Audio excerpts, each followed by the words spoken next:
Kumechacha. Yeah, we are sharing grace. Hello, everyone. Hello. We're sharing. We're inviting our friends. Yes. To Kumechacha. Okay. These things are beautiful. Yeah, we are queens today. Yeah. We are African queens today. Yeah.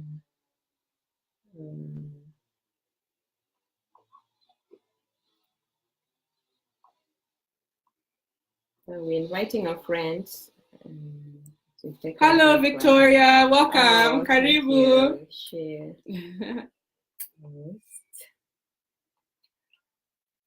We are sharing the this live stream with your friends. Take a moment, Vicky, if you can, and share on your page as well. We're about to get started. Don't forget to share to your page. Yes, I just did. I also want to share to. We're inviting you, all our friends, to join us for this lovely breakfast. Yes. How was that song? Kumechacha, Kumechacha, tujipange, tujipange, moto moto, moto moto, tia maji, na hatuna maji. That was funny. Our teachers will be so proud of us. Nursery school. Grace, I don't know if we'll have time to sing Migildi Magildi today. We can try a bit. That was our self-care of the week. Remember? Yes, it was. Just what we discovered. Yeah, we'll talk about. We can do Magildi right now. Migildi Magildi. Okay. Are you doing alto? Or we do it during the care? Hi. Hey, I'll have to start practicing in my head. Okay, my glasses are. That is Victoria. Hamjambo wapendwa. Hatujambo. Hatujambo. Grace. Yes. Oh wow, it's 11:03. 11:03. Karibu. Karibuni sana. Doing the last share. The last share.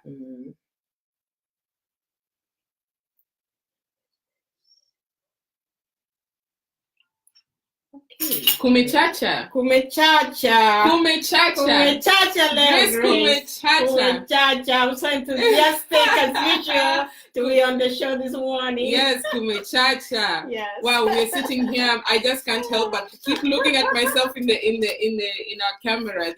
What are they called, Grace? They're called bonnets. Oh, they're so beautiful. Yes, they're called bonnets. Yeah. Or bandanas. Is it bandanas?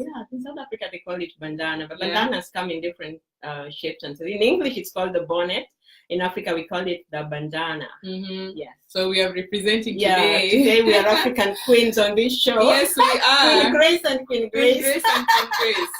Yeah, wow. Yeah. Grace, I hope I'm not clashing. No, you're not clashing. Okay. Imagine you look beautiful. Hey, thank you. Yours is really lovely too. Thank you. Your green. Thank you. And so we want to thank Suki. This is a lady from New York who gave us this for our show. Thank you so much. Thanks so much. Yes. They're beautiful. Susanna Roach, thank you so much. So Grace, this is such a beautiful studio, Tujipange. Welcome to Tujipange Studios in Philadelphia as we get started on this episode 9 of Kumechacha. Can you believe it? Episode 9. Episode 9. Wow, we have amazing. we have a beautiful setup for you today. Yeah. And we'll get into breakfast. First, we want to say Habari Diaspora. Habari Diaspora. Koje, Wambaje. Thank you. Chamge. What was the Bushiere. This was a new lady from Rwanda market. Yes, yes. Yeah, she'd say we'd always leave her out, so it's Bushiere Muno. Because I always say Riena, Murembe, Yaure Urinyikwajo Kanyana. Let me see. The Maasai was Ero. Yes. So Habari Diaspora. Yes, to all our tribes, 44, 45, 46, 47, we welcome you to Kumechacha. If you're calling in from, listening in from Pennsylvania, watching in from, they call them Gele in Nigeria. Thanks, Martha. Gele. Yeah, so these We're wearing the geles. Yeah, so however Nigerians say hi, Pitisha Salam. Pitisha Salam, Nigeria. So if you're calling from Pennsylvania, New Jersey, Washington, Texas, thanks for watching us, California, watching in Denmark, Europe, Germany, we see you, we appreciate you, watching from Australia, all over the world, and most, last but not least, African countries. Some people are not in Kenya, South Africa, Nigeria, Ghana. We see you. Karibu on Kumechacha. Good morning. Fans in Germany. Yes, Karabiambo, Misuri sana, Karibu. Jambo do Wodimbo. Jambo do Wodimbo, my old neighbor in Kisumu. Thank you. How is Italy? I know you speak a lot of Italian. Yeah. And thank you for fighting for the rights of immigrants in Italy. I see you posting all the stories, you know, about that our immigrants who have gone to Italy by boat, and some have been taken back to Libya. Wow. Actually. Yeah. Wow. So thank you for fighting for our human rights. Yes. Yeah. So Grace, Paukwa, Pakawa, Sahani, ya mchele, Giza, ya mwizi, baiskeli, ya mwalimu. Except mwalimu siku hizi wanaendesha magari. Lakini baiskeli ya mwalimu, especially on this salary, yeah.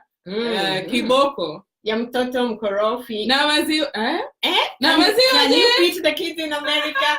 Depends on where you are. Yeah. Maziwa is international. Maziwa ni ya watoto wa Nyayo.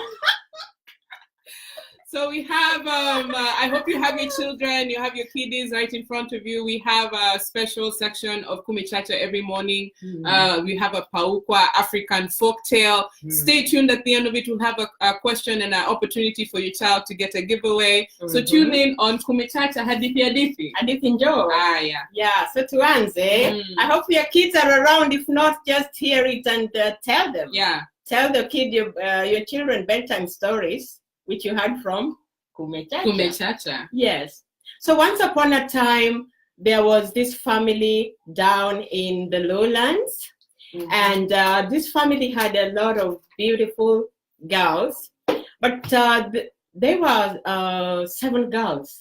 Can you believe? In this family, 7 beautiful girls. And they used to do everything together. They used to play. They used to go to fetch water at the river. And they used to go, what else? They used to cook kalongolongo. Kalongolongo is a game that you play with. You take leaves and a little tin. Boil it in a tin. Yeah, you boil it in a tin and you cook like your parents do. And sometimes you can steal some sugar and everything from the kitchen. So they used to play kalongolongo together. They used to sing all the lullabies, nyando, for the kids. Yeah, so, but they had one of the 7 girls had a physical disability. She was a little crippled. So she used to limp a little. Her foot was kind of twisted, and her right arm was also a little twisted. So she was a little slower than the girls, her sisters. So when her 6 sisters were fetching the water from the river, she would come walking slowly, limping. And they would finish, and sometimes they would help her, sometimes they would not wait for her. So she would come. She had this little pot that her grandmother had made for her, and she would carry it and just limp and go to the river, fetch a little water. But her sisters had big pots, so they helped each other. And then when they went fetching firewood in the forest, she would carry her little firewood and come slowly, always walking behind her sisters, who are all agile and active, you know. So there's a time came when there was a big wedding. The chief's wife had a wedding. Her daughter was wedding. So everybody in the village was invited. So the girls got up early, as usual, to do their normal chores. They went to the river, they went to the forest, they went everywhere. They made their early meal. But the girl, her name was Awino. So Awino, who had a physical disability, kept walking slowly behind her sisters. Then they went to have a bath. She was the last one in the line having a bath. So when the girls were combing their hair, Awina was still having a bath. When the girls were dressing, Awina was combing her hair. When the girls were oiling themselves, you know, this was a wedding, they were oiling themselves. All the shea butter, shea butter, mafuta, ochre, oil. Awina was dressing. And then when the girls were putting on their shoes, Awina was oiling herself. She tried to reach her back. She really couldn't, so she just oiled half of it. She got the oil, oiled Probably got the last one. Before she got the last one. Awina was having a difficult time, but she wanted to go to the wedding like everybody else. She combed her hair with her left hand because her right hand was giving her trouble. She tried to dress. She was dressing in a difficult way, but the girls dressed well. Awina had a beautiful dress too. It took her like a long time. So the girls were ready and they were getting impatient. They said, we can't be late for the wedding because we're going to meet young men. We're going to eat. We're going to sing. They're going to sing. And the girls were practicing, And they were practicing how they were going to dance. Like, how then there's a wedding in the lowlands. They're like, what more day? Yeah, mama, what more day? Today, what more day? Yeah, mama, what more day? Today. So Awina, while she was combing her hair and dressing, she was also just clapping and singing, what more day? Yeah, mama, what more day? Today. Because in her heart, she knew she would meet somebody beautiful at the wedding, despite all her physical disability. Awina, though, looked more beautiful. I must say this. She looked more beautiful than all her sisters. The sisters were beautiful, but Awina was beautiful, regardless of her physical challenges. So when the wedding time arrived, I know you're keen to know when the wedding time arrived, the girls left. And they left Awina behind while still tying her shoes. So she limped after them and said, my sisters, my lovely sisters, you're leaving me behind. How will I get to know the chief's bride? The wedding is taking place. And they said, oh, we'll leave some leaves for you. We'll put some branches along the way and you can follow those branches. But now, this is what was happening. Behind the homestead, there was a nyelo. What is a nyelo? A nyelo is a snake. What's the nyelo in English? So there was a nyelo. Nyelo, somebody type in for us nyelo. There was a nyelo, this snake that swallows people. Yeah? Like an anaconda or something? Not an anaconda is American. This one was in the lowlands in Kenya. It was not an anaconda. A type of yes, so nyelo, the snake, the big snake, was waiting behind. I always know what nyelo is in English. Today I can't remember. So nyelo was waiting, listening keenly behind the homestead. Yeah? So nyelo had the girls, Awino's sisters, telling her that we're going to leave branches. We will be leaving branches along the way. So nyelo went behind the house. The sisters had really tattooed themselves. They had put beads. They had made themselves so beautiful. Awino had nobody to do for her the beads, because when the sisters were tattooing themselves, nyelo was still putting on her shoes. Awino was still putting on her shoes. Thank you. So after the sisters went, Awina was so frustrated, so disappointed, she started crying. And nyelo had her behind the house. So nyelo knocked, take. And Awina asked, who is that knocking? My sisters are already gone. She said, I'm your friend, nyelo. So she opened for her. Awina was shocked to see the snake. She started trembling. She thought the snake would swallow. She said, no, I'm going to make you so beautiful that nobody in the wedding will match your looks. I'm going to tattoo you in the best possible way. So nyelo helped Awina remove all her clothes that she had already worn. Nyelo tattooed that she made for her beautiful face marks. She made for her beautiful arm marks. She drew all the beautiful patterns. You know how a snake has beautiful patterns. The snake drew patterns that were as beautiful. So when Awina went to the wedding, everybody looked at her. She was the talk of the wedding. The sisters were not happy, but everybody was. Oh, and there was a boy at the wedding called Obongo, and Obongo asked nyelo to marry her. Oh. And nyelo said, oh yes, come and tell my parents that you want to marry me, So they all went back home, and the negotiation started. So the day that Obongo was to come and pay dowry, nyelo that night had a knock. Just the day before Bongo was to pay dowry, nyelo had a knock behind the window, saying, knock, knock. And Awina was, who is there? She said, I'm your friend. Which friend? I'm the friend who tattooed you on the day of the wedding. I have come back for my reward. And nyelo didn't know what to do. Wow. Yeah. So nyelo said, oh, I thought it was for free. She said, no, I'm your friend. I'm the one who rescued you the day of the wedding. I want my reward. Give me back my reward. So, and don't tell anybody, because if you tell anybody, I'll kill you. Yeah. So Bongo came that day with his uncles to pay. They came with the cows to pay for the to pay the dowry. But as the so what Awino did was she went and whispered to her mother.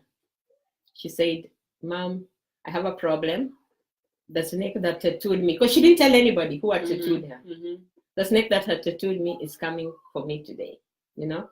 So the mother whispered, people talked in whispers, and word went around, and everybody, the villagers came with spears and arrows, and when Obongo came to pay the dowry and start the negotiations, Nielo came, he's saying, he came, Nielo jado great, Nielo jado great, and Nielo was, he's saying like,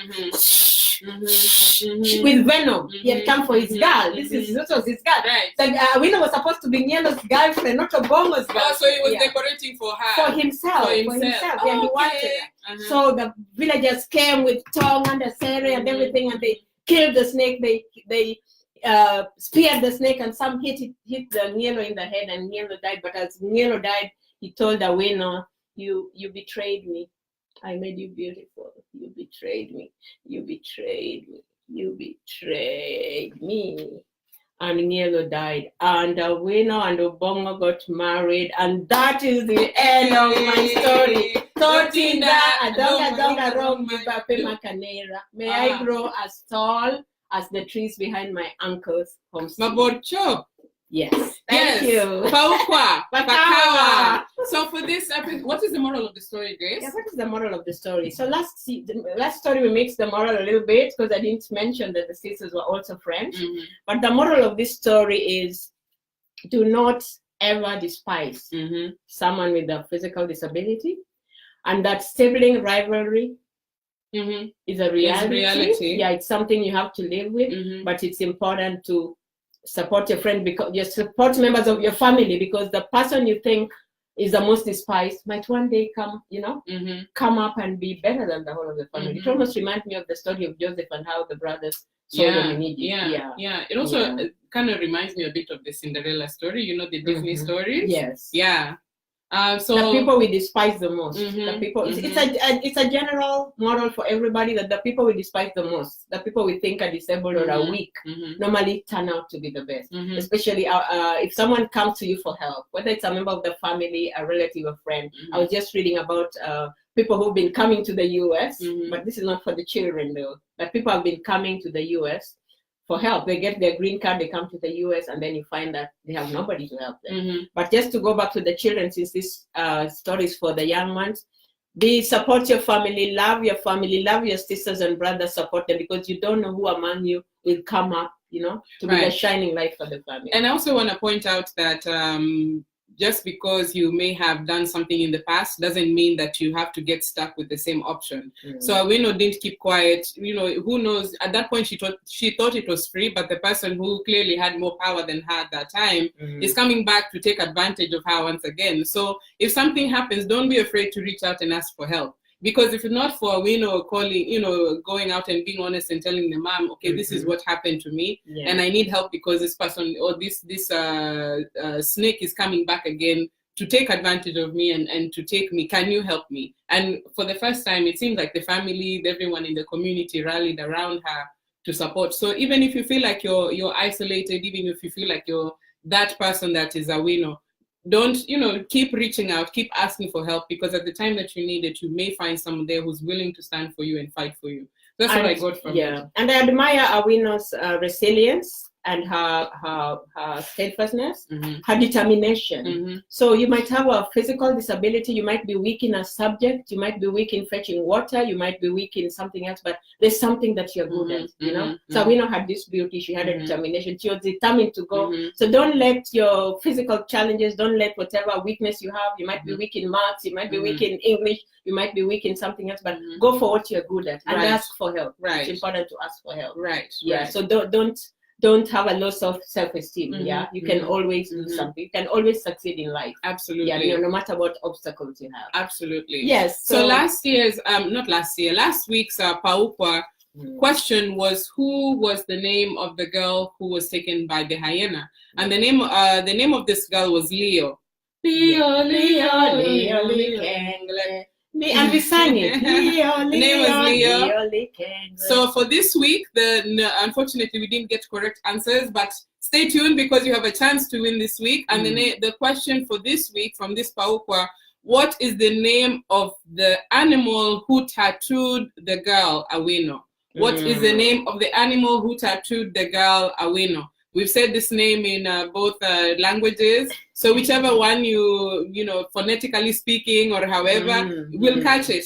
Send us a response by email. You'll see it at your the synopsis of this particular episode. Can you say it, Grace? What the email you send it to is tujipangeke@gmail.com. Send an email with your response at tujipangeke@gmail.com. And the name of the today? Animal who tattooed the girl. Yeah. So for today's gift, we have, this is a Connects motorcycle building set. It's great for ages 5 to 10. Yeah. And it looks like Mpaka helicopter. Yeah, they're different pieces, and the child can put it together and make a helicopter. So you can put together a motorcycle, a rocket car, a stealth plane, even a helicopter. So it's a pretty cool thing. Cool mind. Yeah, so Paukwa na Kumechacha.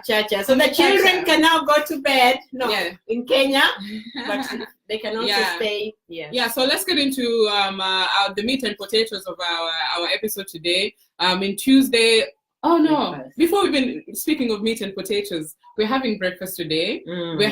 Grace has prepared a meal. I'm telling you. Yes. In addition to the beautiful fruits that are here, you can see have a fruit on the side. We are doing I don't even fruit. want to move it, but we have fruit. We have grapes. I'm just going to turn it around so our members can see it from the side. We have watermelon. We have pawpaw, papaya.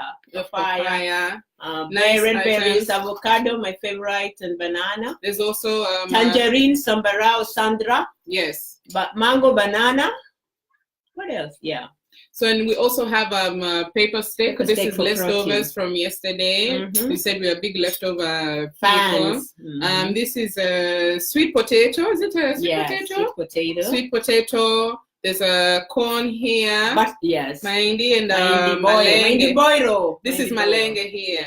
Yeah. What's and malenge is butternut squash. No, it's pumpkin, I believe. Okay. We also have yogurt here. Yeah, Greek yogurt today. Yeah. Yes. So, Grace, what did you do for your self-care this week? We always want to talk about self-care. It's important to keep yourself stable, always working towards improving yourself and keeping yourself on a good level all week. Yeah, because America is a fast lane life, and whether you're doing a business, mailing your the stuff that people have bought from you, or whether you are running a company, or whether you're employed, sometimes we work so much that we don't have time for ourselves. Or even when you're a mother at home, you're just always taking care of your children and not having time for you. You know, you're always thinking about other people and not thinking about yourself.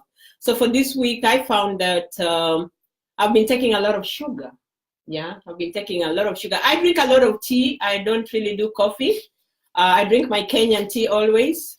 And sometimes I find that I write a lot. So I keep drinking tea, finishing, writing some paragraphs, going back to drink tea, going to class, sometimes teaching, going back to drink tea. So when I drink this tea, I found that when I put 2 cups of tea in this sugar, and I drink 5 to 6 cups, I'm actually taking like 12 teaspoons of sugar. That's almost like a quarter kilo of sugar every day. Yeah. And what scared me was that a close person in my life got diagnosed with diabetes. And I was like, wow, okay, maybe the sugar might not give me diabetes, but I just want to take care of my health. So this whole week, I've reduced my sugar from, I'm drinking less tea. I'm drinking like 3 cups a day instead of 6 or 7. And I'm also taking it with 1 spoon. So I'm doing harm reduction. So I can't say that I'm just going to stop sugar immediately. That's not a smart goal. It's not realistic. It's not specific. It's not achievable. It's not a measurable. smart goal. Yes. It's not a smart goal. So I will work on it slowly. So I want to reduce the sugar. Yeah, that was my self-care. So I feel good about it. Yeah. What about you? This week, I'm one of those people who's probably going to be standing there saying, well, I didn't do any self-care this week.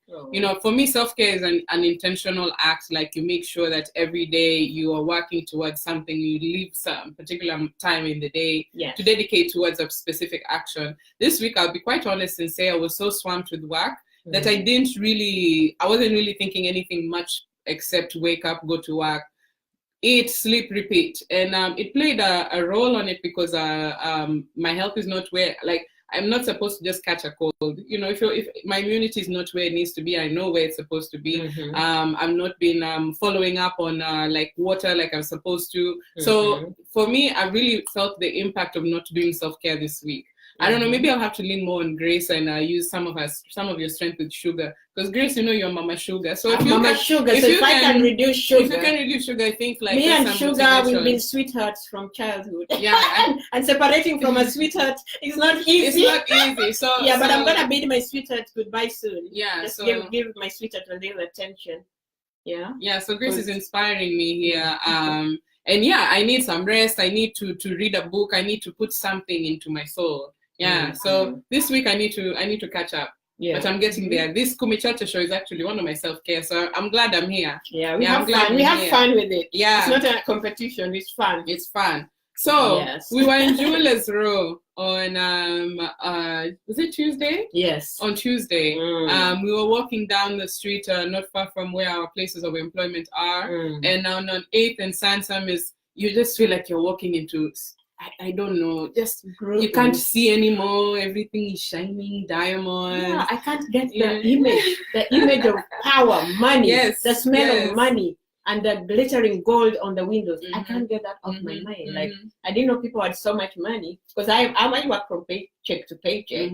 So to realize that people are going and buying like diamonds and gold, you know. Yeah. Carrying $1 million on their fingers. And the streets weren't empty. Actually, people were walking in and out quite briskly. There was a pit bull there who was guarding one of the storefronts, actually wanted to kick us away. So there was a lot of bristling business that's happening in the world of marriage, relationships, because a lot of people go there to get the engagement and marriage rings. And it got us thinking about the research that was recently published that was talking about how millennials have lower divorce rates compared to adults of older age. So millennial is people who are between the age of 25 and 37, and they're finding that within this age, people are less likely to be divorcing. I'm not in that age group. Yeah, so they find that people over the age of 45 are actually the ones continuing divorcing. Yeah, so a lot of we got us thinking, even me, I'm a millennial. I was like, oh, someone was standing and talking about me and talking about,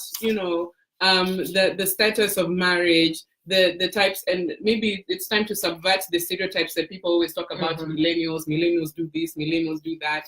It's actually a different story when it comes to committed relationships and in the diaspora or among the younger generation. Yeah, so I found it very interesting, Grace, the way the younger generation here in the US and probably at home because of the internet, how you people relate, how you people, like in America, when a woman loves a man, if you love a man, you just tell them. Like when I was growing up or in my old school thoughts, I would wait for a man to approach me. It would be so hard. It would almost be anathema, like something unacceptable.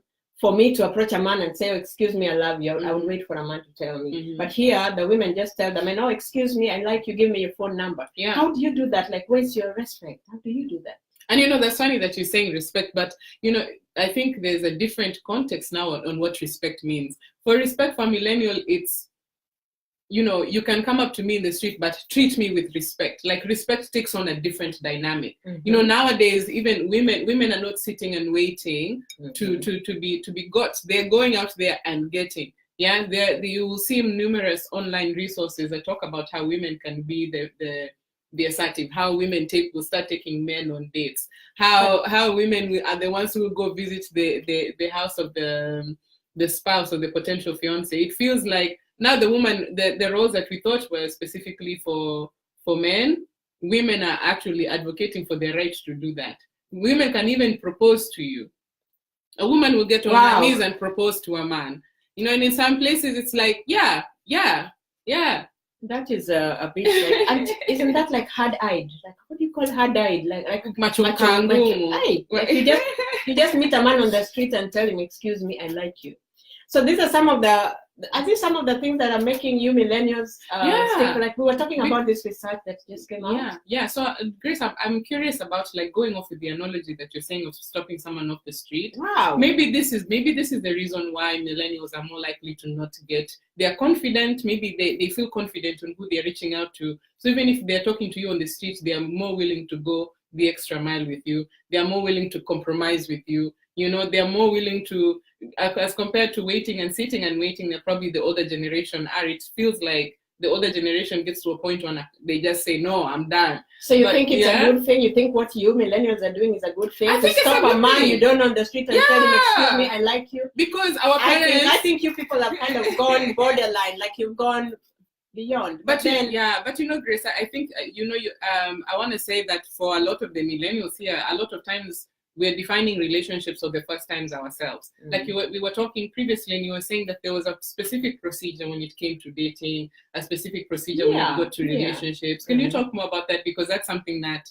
when you get on marriageable age is when you start hearing it. But it seems like from a younger age, you had the opportunity. Yeah, so for the time when I was growing, we had someone called the Wangayo, which was someone who... was kind of the go-between. This is someone who knew your family. They knew what weaknesses your family had. So it could be an aunt, it could be a cousin, it could be a friend. And they could go and investigate the other partner. So if someone was interested in me, for maybe just for a date, or especially for marriage, they would go find out whether my family, whether we are night runners. You know, we have the night runners club in Kenya. I would not be marriageable then. Now you can be married even if your father belongs to the club of night runners. So they'll find out whether we had night runners. They'll find out if my family had some weaknesses, whether we had some syphilis, like if there's a history of syphilis in the family, whether we were unmarriageable, like whether we in my family people had children before they got married, whether we knew how to cook, you know. So but the Yawangayo person who was like the one who looks over the road. Yeah, the one who looks, the seer, the married seer, could be very tricky. She they would eat with both mouths. They would come this side and say, oh, this person, this family is like this, and they would go the other side. But they were really very important people because they knew which family had murder history, like which family had killed some people along the way. And they probably knew how to question and ask these questions. Oh, they were really the most pleasant people in the family. They were lovable. If they recommended you, they were the recommenders. You know, when you want to do your CV and you need to get a referee, they were the referees. They were people who did the recommendations for your marriage. So these people would approach your family and say, oh, there's a son at so-and-so's home who wants you, like your girl. I think that's a very good family. You know, they're hardworking, they treat their women well. The women who get married in that home stay. They don't leave. There's some homes where the women get married and they all leave because either the father-in-law, the mother-in-law, the sisters-in-law have created a hell instead of a heaven. In that home. So the person leading the way, the referee, the Yawangayo was really, really an important part. Although we had rare occasions when the women eloped. But even when the women eloped, the family would follow up. Or the man's family would send one and say, oh, we have your girl, but we are good people. So the issue of what kind of a family were they a pleasant family who would keep your girl and take good care of her was so important. But a lot of the times the woman, as a woman, I was not involved in that negotiation. Even if I met a man I loved, I would have to talk to my aunt to go and talk to my family.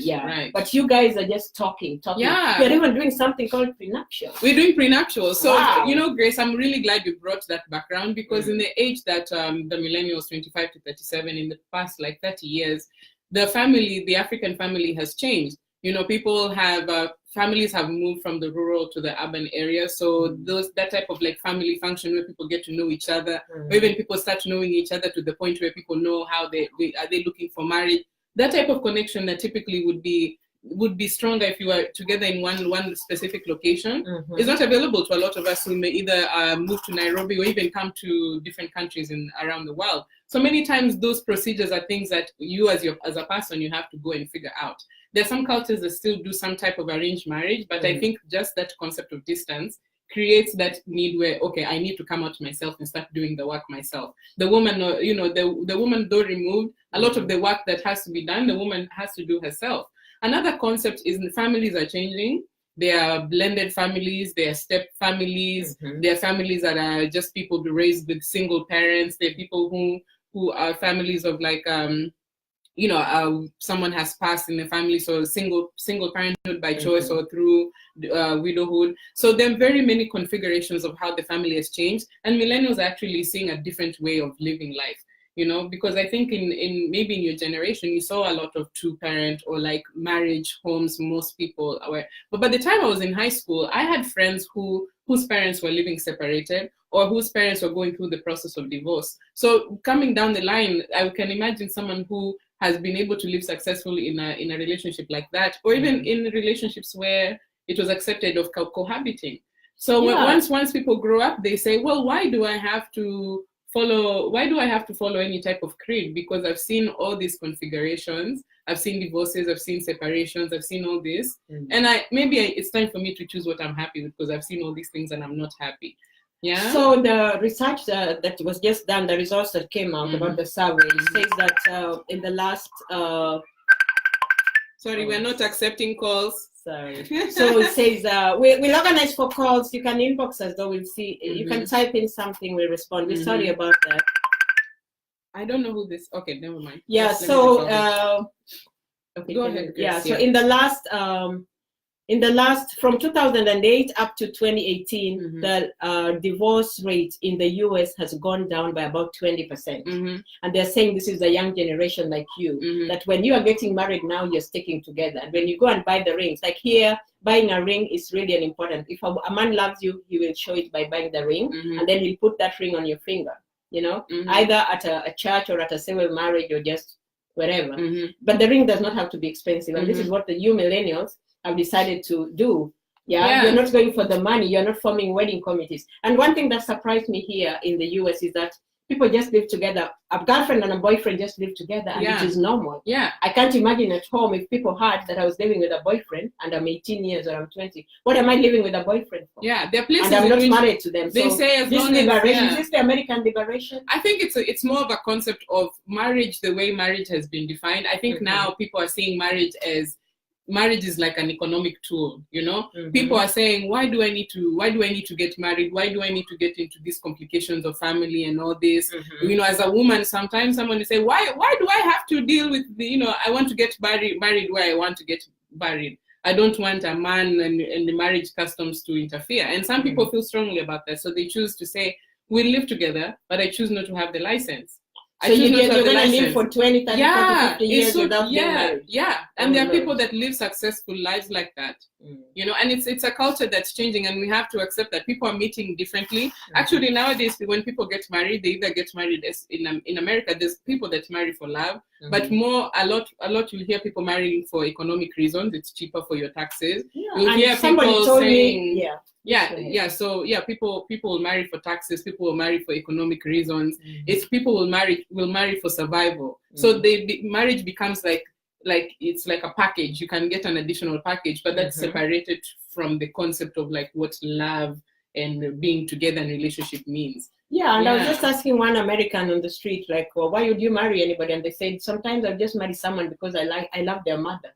I like the way their mother likes. I may not love the lady, but I love the mother. So if the mother looks beautiful and attractive, then I will marry the daughter. So I don't know if he had a hidden agenda. So the other reason they say they marry the younger generation like you, you marry someone because they have a job. You're not pretentious. You're not pretending to be the breadwinner. So in my generation, the man had to take care of the family. And my money, even if I was working, and I still have that feel like even if I'm working, that's my money because I'm the one working. Why would I take my money to my husband? Yet I'm the one who's working. So the money that the man works for in my generation belongs to the family. But my money, which I've worked for as a woman, that's my pocket money. Even if it's more than his, that's my pocket money. Would you as a millennial allow that? I think it depends. It has to become a bigger conversation because we cannot afford to live in the generation of our parents. Because even I'll give you a changamoto, then why are people in your age, why are they divorcing more? Why is it that us millennials, with all these things that we're doing, we still manage to have lower divorce rates? We're still more willing to compromise than the people who we can say were, have these certain practices and things that we hold in high regard in society. Why are they still getting divorced? I think we are getting divorced because you realize that sometimes the marriage, I can't say it's an arranged marriage that will make people divorce because the Indian community and the Muslim community do it and they don't divorce. But in my community, I think the divorce is because you discover that someone has some characteristics that they didn't show you at the beginning, which is what you're saying, that in the beginning, when you as millennials get together, they say, we are moving in together. I'm paying the bills, you're paying the rent. And you're listing them. I've seen them in America. I've seen couples, young people listing. Yeah, even married people. I'm paying the pico, I'm paying electricity, I'm paying for water, I'm buying food. You're holding this. You're holding this. So there's accountability. Yeah, so you pay this, you pay that. Again, do you open the same account, you millennials? If it's an account where you're building for a specific thing, you say we are opening. You define the terms of which the account is held. There are people who will say we're going to put money together for like the house. We'll contribute. We'll have our individual accounts, but we'll bring joint accounts together for bills. There are people who bring it together for a mortgage. You can do that, but only when you have a conversation. Stop there. Yeah. You're putting your money together for a house, for a mortgage, for whatever bill. What about the money that your man will use from Pango account? Oh, then where does that fall? See, that is where this is where I've never had any. Because how am I going to share money with it? Share a bank account when my man is going to use his money on a Pango account. See, now on another woman. These are the problems. My money which I've worked for. Sweating in the office, typing. Huh? Millennials are generally broke. So if there's a millennial who's on Pango Akando, you need to tell us where you're making this money. Yeah? Oh, Lord. I'm not sharing that money. I'm having my own account. My money. I'm telling you, in this age, like, I think it depends. I think also, like, culturally, some of us, even though we're millennials, we don't simply remove our garments of Africanism or within our family context. We don't take all of them down, but rather the things that we say, no, these are that comes down to a personal standpoint. Then you see people individually saying, as a woman, this is what I believe in what I contribute to the family, and what I need to. So people are more willing to have decisions of then the woman is not sitting on the back or on the end waiting to give their paycheck. The woman is also sitting there with her bank account saying, this is what I'm willing to deal with in this relationship. That's where a lot of the financial decisions start taking place, so that people don't start fighting after marriage saying, oh, you said that you'd pay for all of it, then why are you asking me for 50%? Millennials are more likely to say, this is where I am, and this is what I believe that I need in a relationship, or else I can just go and find the other one. And nowadays, social media, people are getting relationships on social media. So the other thing I found interesting was that when people are given gifts at a wedding, when I was wedding, we were given gifts, and the gifts were for both of us. But you millennials are saying, this house was given to me as a gift, it is mine. Hey. We are married, but the house is mine. Whatever I want to do with this house, it is mine. If I want to give it away, if I want to sell it, it is mine. So when you sell it, where does your partner go? You say the gift you are given is yours. So if you're living in a house with your husband, but your parents gave you the house as a gift. So you can decide to do anything you want with this house. What does that make your partner feel? Well, I would say, Grace, that's a very specific question. I don't know. That's a good question. If I was dealing with a situation like that, I think I'll just say, start paying your rent halfway, and then if it pay me mortgage. Pay me mortgage. Yeah. Pay me mortgage. The smart girl will say, we are renting this house. Help us support the mortgage. So there's also something very interesting that you millennials do. When you're moving in with a man, when you're moving in with a boyfriend or a girlfriend, whatever you have for your partner, whoever you have for your partner. Because we have to appreciate that in the US you have the male female, you have male and you have female female. So when you're moving in with your female partner, or male and other, you're moving in with whoever you love. You guys, this is very interesting. Do you know? I did not know that if you moved in with a boy, if a boyfriend moved into my house or a girlfriend, and we disagree, if they have lived in my house for more than 6 months, I cannot throw them out. That's legal. That's legal. Whether they signed the lease or not. Yeah. You cannot throw them out. I tried to throw somebody out. I tell you, the person called for me the police. Okay, let's go back. I like that story. Yeah, that story is after breakfast. After breakfast. No, actually, yeah, if you you're looking move to, a boyfriend in. This is some information. If someone moves into your house and they even have one piece of mail addressed to them in their name, yes, you have to go through proceedings to evict that person. You can't just say, you can't throw the things out and say, nimetupa vitu zako zote nje, get out of my they'll house. Come back with the sheriff, they will come back with the police. Oh Lord, you guys are smart. You millennials. You're moving into my house, but you don't use my mail address. Yeah. Use your mother, your father's mail address. Yeah. You're moving into my house. I'm not putting you in the list. Yeah. Because we are not married, we might disagree. And then the other reason is this house is mine. It was a gift from my parents. I'm not giving it to you. We are married, but this is my house. So mine is mine and yours is yours. Is that what's making you people live for better or for worse? Yeah, I think, Grace, I think many times when I'm hearing you say this, I think like millennials don't have the cushion of tradition. We don't have those like those nets, the nets that will catch us in the process of courtship, in the process of marriage, in the process of wedding. So many times unakaa ngumu, like you said, unakaa ngumu, you say this is mine, this is mine, this is mine. Yeah. And because now we live in an age where divorce is just the same as marriage, people have to take steps to protect themselves. There's some things that a wife, a woman will get rights in. If you're married, if you're married through the proper means, and many times when you come into these marriages in the US, it's me and you, that's it. So that protection that I think that maybe your generation had the privilege of having, we don't have that as much. So we have to set those foundations for ourselves, and even us, we have to be fighting on the, even us women have to be as aggressive, if not more aggressive than men, to get what they want. So you millennials decided to live together. And I think one thing I appreciated about you millennials, again, the young generation, is that you're dating your schoolmates, you're dating people of about the same age, you're both all working, so you know what it means to work hard and make your own money. You're not going for somebody who had already made money, is established, and you're not at an equal footing, because you're coming in at the lower, you're coming in with 20% and you're already going for someone who has 80%.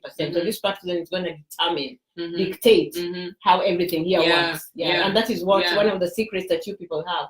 You're coming in on an equal footing. You're both working, you're earning a middle class salary, and you know what you want. You're not going for the money. You're going for building your lives together. So I appreciate that. Right, that's a great point. That's a great point. So that when it comes to, I think, an experience of, you feel like cultural, like, people say, well, who's going to do the dishes in the house? Because I'm the wife, I should do this, I should do that. Many times in these types of millennial relationships, you sit down and say, okay, today I work from here to here, I'll do the dishes here. So when you have conversations about division of labor in the home, division of finances, you're operating from a different standpoint of like, we are both coming into this, we know what baggage we're bringing in, right? So whatever we're giving in, we're going to give according to our strengths. Yeah, and then finally, Grace, on that topic, before we move on to our next topic, another thing that interested me among the millennials here, whether they're from Africa or from here, the men are going for cooking classes. The men are asking their mothers to show them how to cook. Yeah. And if you don't know how to cook, that man will cook. So now, and there's nothing wrong with it. So the millennial man has become also very maybe discriminating in the types of women they're looking for. Maybe they're saying, I don't need someone who will cook for me. That's not why I'm looking for a wife. Yeah. I'm not looking for a wife to cook. I can cook for myself. I can cook. I can grill. So that means the mother-in-law will be something else. You can't. But again, you millennials don't really live with your families. You don't really move in with your family, with the man's family, so that you're fighting so many battles. Whether you're acceptable, the man's sister's giving you trouble, the man's mother does not like you, the man's father might like you so much that the rest of the family don't like it. So you don't have all those changamotos, because here you move in together as a couple and you mind your own business. If it's a single room, you leave the two of you, you make your decisions, and then you tell your parents, we have made this decision. Get over it. Get over it is the key. I can't imagine going home and telling my family, get over it. Now, kunaweza kukuwa na mkutano where the chief is called. This girl is growing wings. Me, I just know educated her. when the chief leaves the house, there will be a big gully stick waiting for me. So I'd rather not even try. So what happens? Kumechacha. Kumechacha nakwambia, it has chached here. We have chached. These millennials are outsmarting us, the older generation. They're saying, oh no, we're going to make it and we're going to struggle together. We don't want to be We don't want to be sponsored because it's a Yeah. little tricky. Being Yeah. sponsored has become very tricky. Yeah. A life and health issue of late. Yeah. So what I know that you do prenups Mhm. and also that you do the will of testament. So that brings us to our next topic. Yeah, so prenuptials are the documents that you sign on how your property is going to look like when you get married. Yes. But even more and more, you find couples creating their will and testament or creating legal documents or advanced directives. Yes. If you're someone who is older or someone who has dependents or someone who anticipates a serious issue in the future, there are certain documents that people are starting to write upon that defines how they want to be treated during the course of their life and even after death. Yes. And I think this is a very important topic. I know there's been a lot of the Kenyan community in the diaspora. We've seen a lot of people passing away, a lot of deaths, a lot of people planning around funeral and burial costs and trying to process all of this. And I think this is such a timely conversation to have so that we can arm people with information on how they can prepare themselves in the eventuality that this becomes a part of their family. So Grace, as an old school, I would want my body to be taken home, to be with my ancestors. I would like to be buried next to my father and my sister and the rest of my family. And I would like my family, when they hold memorials, they go back to the grave side and have some beautiful flowers and tree, maybe have a grace garden. But the millennials here just want to be buried here. They don't want that expense of carrying the body home. They say, why don't we take them to the cemetery? Because in America, you can buy a piece of land to be buried. So Grace, I can argue that sometimes, maybe generationally, for the generation that has grown up here, I would love to be with my family when my time comes, but I also know that I would want to respect my partner's wishes because I would want to be with that person at the time of my death. So it's something even as a young age I'm continuing to contemplate. But even financial issues can even if you want to be buried at home, financial issues can be a great determinant of where you actually end up. Yeah, but for Kenyans who are married to each other, to fellow Kenyans, or Africans married to Africans, at least you can go to that graveyard in Africa. But for a Kenyan who is married to someone here, who might just go home for your burial and never come again, what happens with the kids and all that stuff? It's kind of very tricky. Yeah, and I can imagine. Should you be buried where the most of your family are? Do you want your family to never really see your body, or do you want to do people send ashes to Africa? There are places you can send your ash. You can send ashes. Someone can carry ashes, or you can carry the body home and have it cremated there. So Grace, I went to visit somebody, a neighbor, and they had this beautiful urn, on the table, and I started holding it like this thing. I was like, oh my God, this is beautiful. Do you know what I was touching? You know what I was touching? What? His mother's body, his mother's ashes. Grace, I was like, I almost fainted. Grace, did you know you can send ashes through poster? The US postal Where, to mail. Kenya? No, just within the US. You can just when you go to visit people here in the US, don't start touching beautiful things, because some of them have the ashes of the dead body. Yeah, that's what I did. So I was like, oh my God, I've carried your mother's body in my hands. I almost opened the thing. I was like, wow, this is a beautiful urn. Yeah.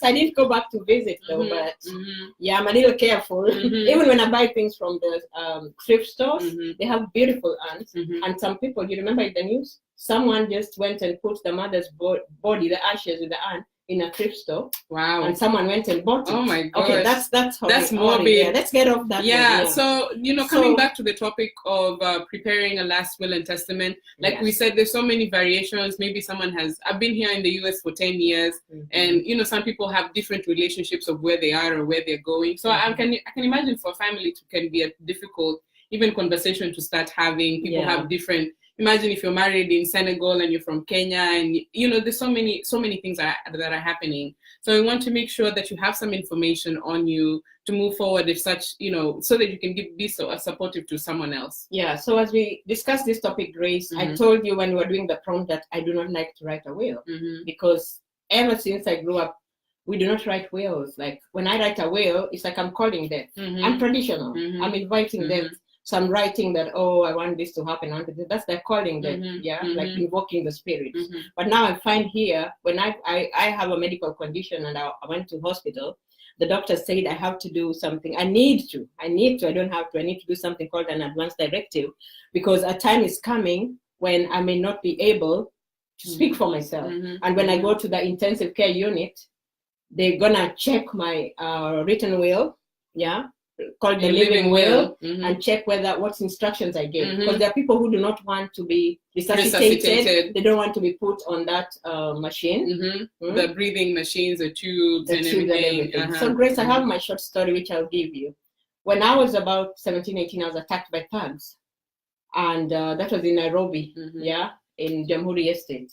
And I became unconscious because I bled too much. And they put me in intensive care. I was in intensive care for weeks.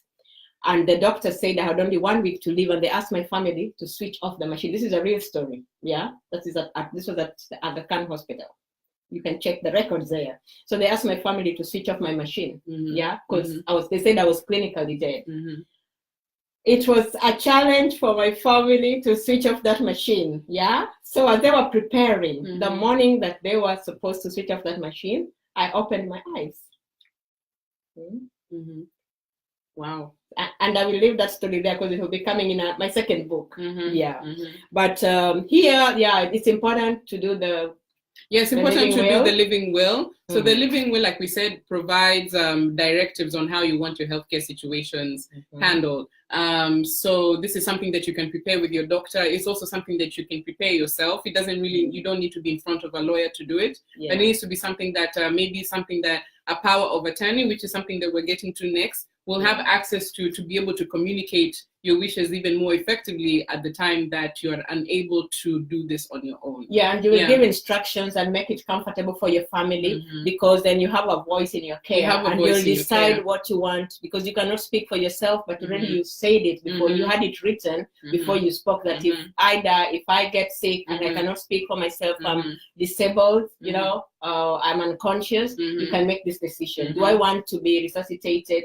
Do I want to be on that machine for 6 months when I know that it will traumatize my family and all that? A lot of times people wonder, did this person want to be in this particular state? Do they want to still be dragged on? And a will testament, a living will gives you the opportunity to define that for yourself, to have your voice in the conversation, because it can be very stressful to families a lot when it comes to these decisions. And the living will is like very specific about life support and other medical treatments. Because you cannot effectively say anything. I've seen people fighting in the intensive care unit about whether the machine should be on. The bill is now high, we need to pull it out. If it's so sad. It can get very, very sad. So to avoid this, make your family not feel, if you are going to be incompetent and you are in end stage, if you know you have a terminal illness, with HIV it's a little tricky, because before people who have had HIV, when your HIV goes below 200 and they say you now have AIDS, and they give you an AIDS diagnosis. They give you an AIDS diagnosis, but then they can give you medication. They can give you a regimen that can reverse this. So you think that you're gonna die, but you come back to life and you bounce back and you grow fat and you grow healthy and you're able to work again. But if you have other life-threatening conditions, or as we all know, that you can walk out of the house and have an accident, or you can have cancer or any decision, you're at your end stage of stage 4 or something. In a hospice care, if you're planning for your end of life, these are things that are useful. And what about talk more about the power of attorney? This is like a specific person, right? So in the power of attorney, you name someone who can make healthcare choices for you. This is normally like a healthcare agent, and it's good to do it with somebody in the hospital who will fight for you. So with a healthcare agent, you can make different choices, and even when you're not there, they can speak for you. But remember, with the living will, you cannot even speak for yourself at all. But this person can make a decision for you, whether you were not able to make it. So in terms of healthcare, it looks like having both a living will and a power of attorney gives you, additional choices, and also make sure that in the event that the will does not explain it all, you need additional directives. A power of attorney is there to guide along the way. And a power of attorney can be given power over healthcare decisions, personal matters. You can choose the person, you can choose the person, a friend. Financially. So you can give that person the it's power up to at you. a point. It's up to you who you choose. So these are important information. There you can find websites like Law Depot, LegalZoom. They have templates that you can write on, and they say you don't need to have a lawyer. You don't need to go. You just need to have witnesses as the document prescribes, and then have it in a location where someone can get it. So don't feel like you need to take like extra financial steps to get this process in line. So with the power of attorney, it's important for your attorney to know what you want. Speak to the attorney about your issues, and what you want is what you want. It doesn't matter. An ex-spouse can come and say, "Oh, we never divorced. I never went back for my cows." But if you have already told your attorney, "But this is what I want," that is what is going to happen. You cannot go to the hospital and start saying, "Oh, I want to participate in the burial. I'm taking the body to Ugenya or a Lego or a Sembo because that is where the cows came." It doesn't matter. What the specific instructions you've given to your spouse, your partner, your friend, just do it with the law officers. They do recommend do it. They do recommend law officers, but they know because of flexibility, the attorney can be any person. But this power of attorney can also get the services of a lawyer or solicitor to help even better execute the will. So the power of attorney must be durable, meaning it is in effect if you can't speak for yourself. It must be durable. So they can't start talking on your behalf, by the way. Someone can just start using your money and you're still available and willing, available and can talk for yourself. So this is a person you can turn to, the hospital can turn to and say, "Can we make this decision?" And then the power of attorney must be durable. Choose somebody who can handle stress. Somebody who will advocate for you to the last. Someone who will fight for you and say, "Oh, they didn't change the intravenous. No, my patient has SOS." There are people. Don't choose somebody who is so greedy for your money that they're going to say, tell the hospital, "Oh, just do watch anything. You die." Just do anything. Switch off that machine. It must be somebody who can think clearly in the middle of stress. Someone who is sober, who can say, "Hey, wait a minute. What are the options? Will this person live if we continue having them on the machine, or are they brain dead? Have they had the Lazarus effect?" That kind of person.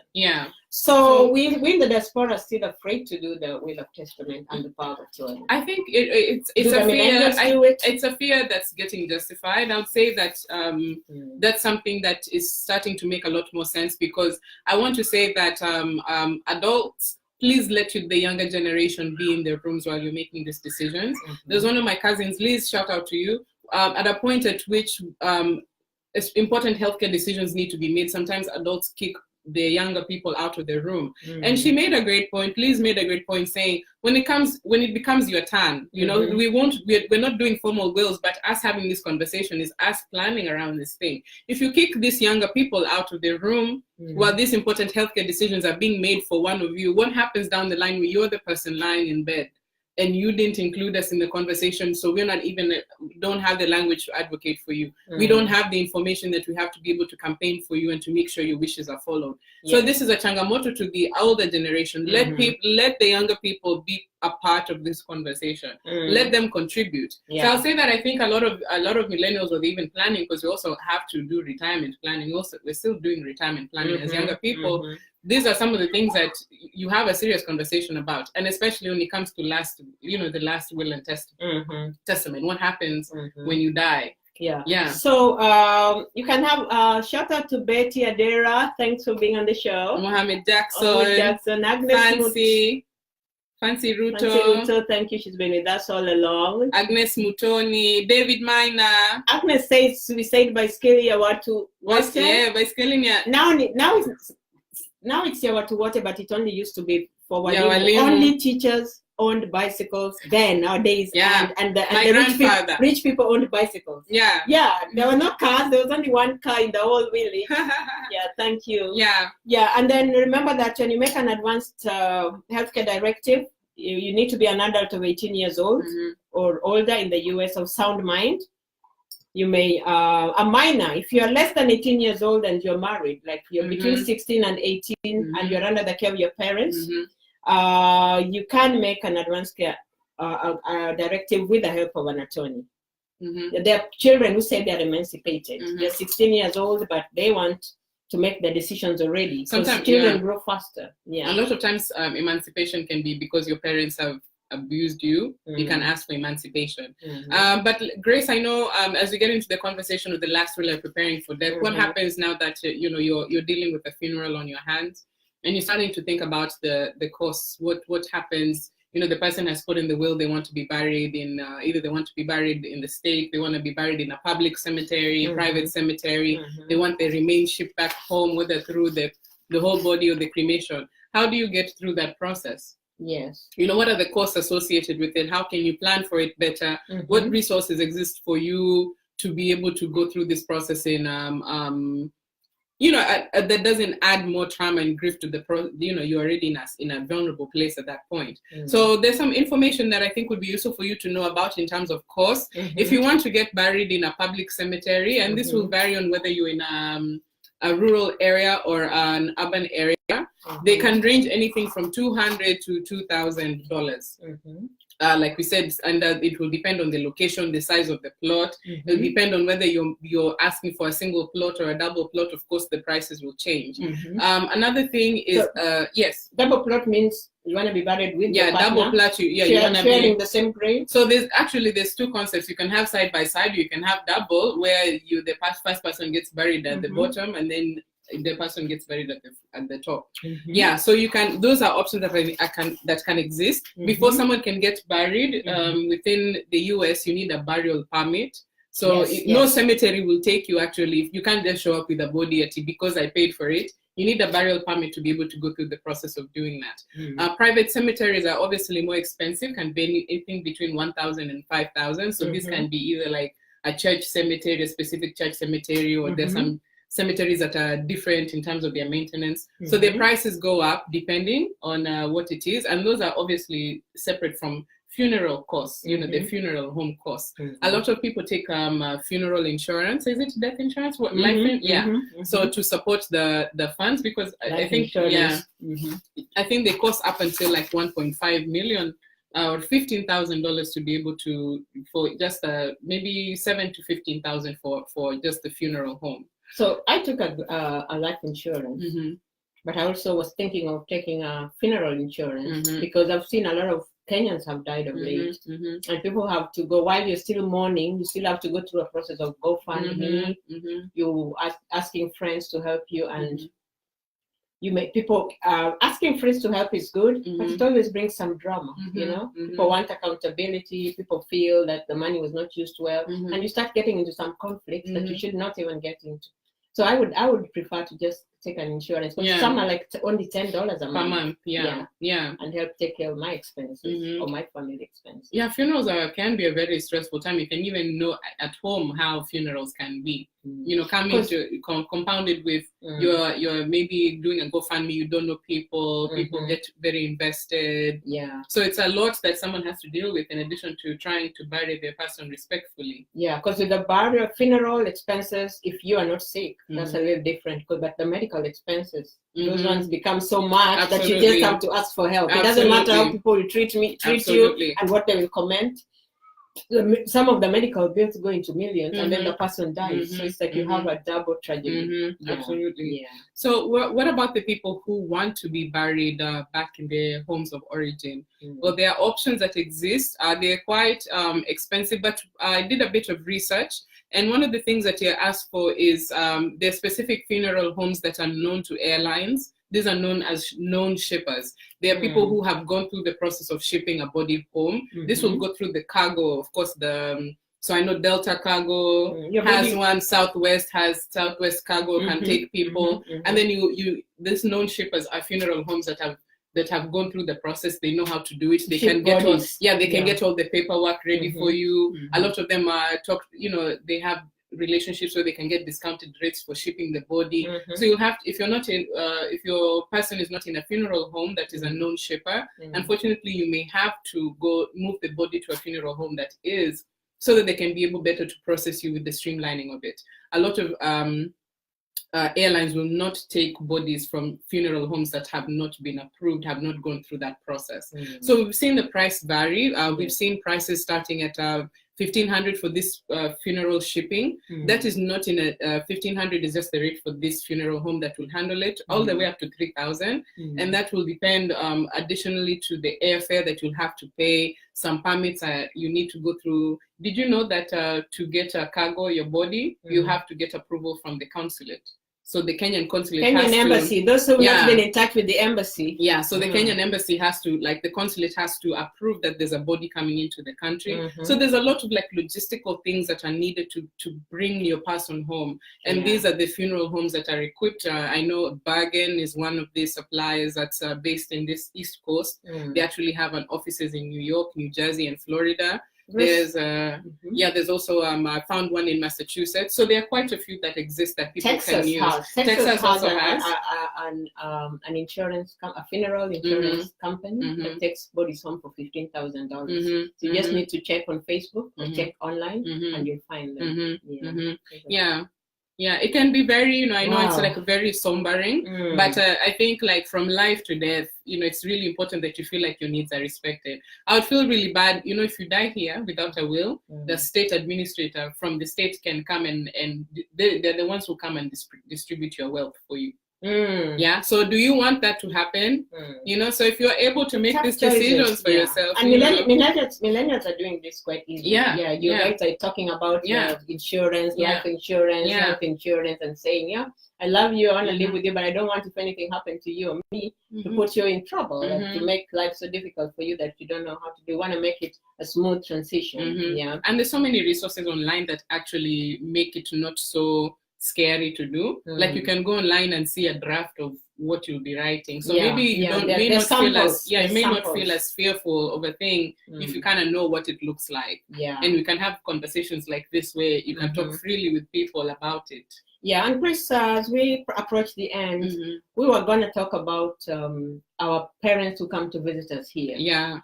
And how we are handling them. It looks like we don't have enough time for that. We might talk about it in our next program. But when your parents come here to visit you and they're sickly, what arrangements have you made for them?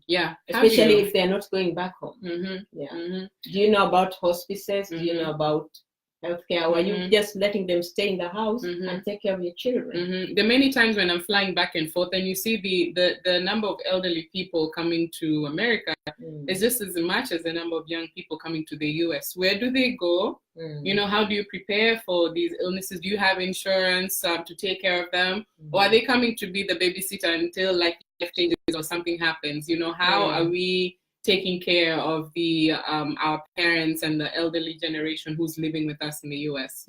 So we're gonna discuss that next week because we don't want to rush over it. We want to take our time with it. And remember that pain management has become an important part of our lives with more clinical trials, more research, better medications are coming up. And now our parents, people who could have died, or even myself, if I could die, now the hospital, the pharmacies have medicine that will keep my life prolonged. And that's why it's important to have that will of directive. Exactly. Even for your parents who have come to live here, do you have a will of testament? Do you allow them to do a will of testament? Because they're ailing, they're in their 80s, they're in their 90s, and they're on pain management. But just being on pain management does not mean that they're well.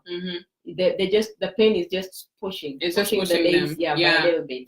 So people on pain management drugs who they know cannot be cured are really encouraged, and that includes our parents. So the parents might be on pain medication and you're making them take care of the children, and then you say, oh, she was fine. You've turned her into a out of your housemaid. They like taking care of the grandchildren, but you don't realize that the pain medication is just helping them manage the pain, but they can go at any time. So are you allowing them to have their last moments, in peace and in comfort? And maybe it's a bigger conversation on how, I'd love to hear some thoughts. We'd love to hear some thoughts on how, if you're living with an elderly parent, relative, what are your experiences like, I'm curious. And with the health directives, you can change. You can change it at any time. You can change it at any time. I want to say for the last, especially before we get into our question, and then we'll close out. I want to say that if you are someone, if you're Kenyan and you have property in a different country, just writing it into the will here in the US, just saying that I want this property in Kenya to be distributed this way, that does not mean that it may be respected, because the jurisdiction is different, and that kind of calls into question the ability of the executor to do the work that they have said, because the will is a binding, it's recognized. So if you're someone who's looking to consolidate or have questions on how do I write this out, how I do this, I advise you to speak with a lawyer, so that when you're writing your testament, we are globetrotters, we are queens. You know, if you have things all over and you want to consolidate, speak with a lawyer who can give you more information on how to prepare a document that is comprehensive and will not cause more issues upon your passing. Yes, Grace, and death has no mercy. Death it comes with surprises. As much as we expect it every time, it always surprises us. Yeah. Death, remember, it reminds me of this song by my beloved Remy Ongalo, Kifo Hakina Huruma. Is that the one you want? Kifo, kifo, kifo hakina huruma. Kifo, kifo, kifo ni wa Baraka Mshe. Amekwenda Nairobi kutafuta maisha ya baadaye. Baraka Mshe alitaabika sana katika ulimwengu wa muziki. Hata Ujerumani wanajua tekoliza Baraka Mshe. Kifo, kifo, kifo ni... Oh, Lord. No time for singing. No time for singing. So, Grace, on our last note, give us the question. The question, respond to this for a chance to win. Grace, prepare our gifts for the people. Our gifts for the people. So, for the question, pay attention to the question. This is unisex. Please write fafanua sentence. Please and the write bandanas, definition. the bandanas of our heads, on our heads from Sukie. You can win this. You can win this. You can win this bandana that we have. Patricia, hi. Nyarachieng, hi. Naomi, Belinda, hi. Bokech in Germany. Nancy, hi. Nancy Fambi, Good I love morning. you. Anne Favor, good morning. Yeah, you can win this. This one of these beautiful geles. Bandanas in South Africa. Ogudu. Ogudu Nyabi. Ligisa. We have Ligisa. Yes. So, question for today is: please write out the definition of power of attorney. What is power of attorney? Question. Respond to tujipangeke@gmail.com with your response, and you'll hear back from us. What is power of attorney? Answer this question correctly to receive what? To receive your beautiful pass for ladies. Yes. The beautiful heart. Ogut Legesa. The crown, the king's crown. We want to make you a queen as well. Yes. Queens of the Nile, where are you? And then the unisex. Yes. Beauties. This is for both men and women. So this is if you have a long, beautiful beard, if you have whiskers, or if you just have nice natural hair. Whiskers. Whiskers. Men have whiskers and cats have whiskers. Yeah, they need whatever hair you have, whatever hair you have. Grace, what is this? This is a beautiful beauty set which has a combination of rich hair and beard oil, and the beautiful shea butter which has lavender, peppermint, and rosemary. It's beautiful. It will stick on and nourish your skin for hours. How did you know that the beautiful ladies of Kumechacha also use this beauty product? I tell you. Yes. Kumechacha, Kumechacha, tujipange, tujipange, moto moto, moto moto, tia maji, na hatuna maji. Kumechacha. Kumechacha. Thank you for watching. Thank you for watching.